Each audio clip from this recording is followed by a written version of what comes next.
Hai, Assalamualaikum. Hari ini bersama dengan saya Hidayat daripada I Am Home Property Sdn Bhd.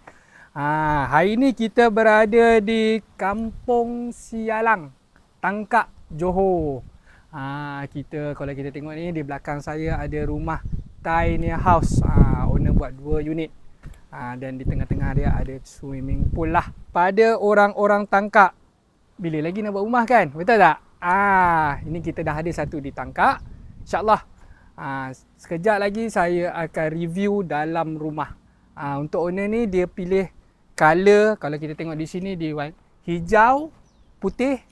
Di bahagian sana hitam, putih. Hitam putih ni memang jadi kegilaan sekarang ni. Untuk rumah tiny house ini keluasan dia 20 kali 25.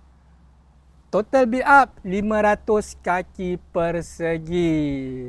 Okey, untuk rumah ni dia berbeza sikit sebab owner dia buat penambahan 5 kaki di bahagian dapur.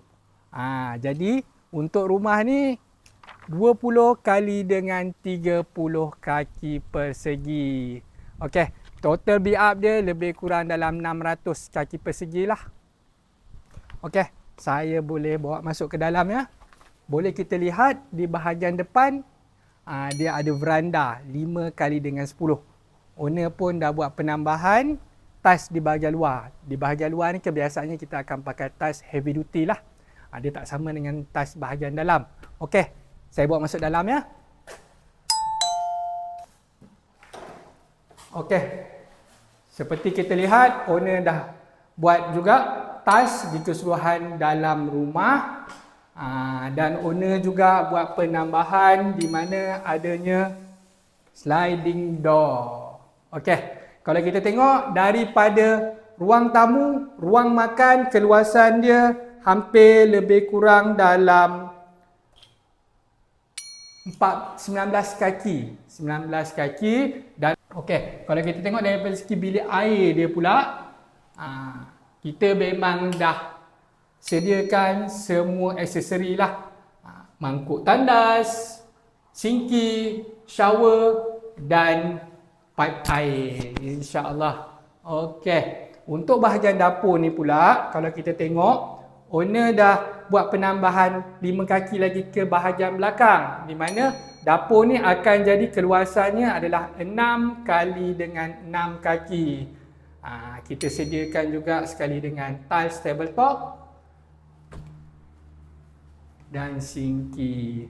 Okey, kita pergi kepada bilik utama. Untuk bilik utama ini berkeluasan 10 kali dengan 10. 10 kali 10 ni memang boleh muat katil, queen dan almari. Okey, kita pergi pula untuk bilik yang kedua.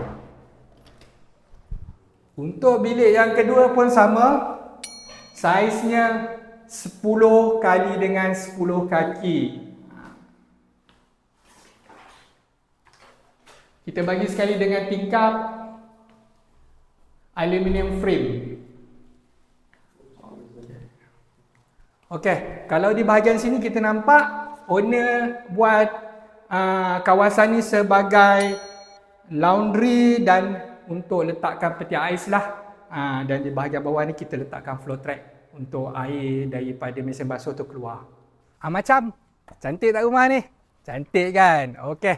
Untuk yang berminat, kita cover di seluruh semenanjung Malaysia. Kecuali Sabah Sarawak lah. Untuk siapa-siapa yang berminat dengan rumah tiny house di belakang saya ini, jangan lupa like, komen dan share. Kita tunggu review rumah seterusnya.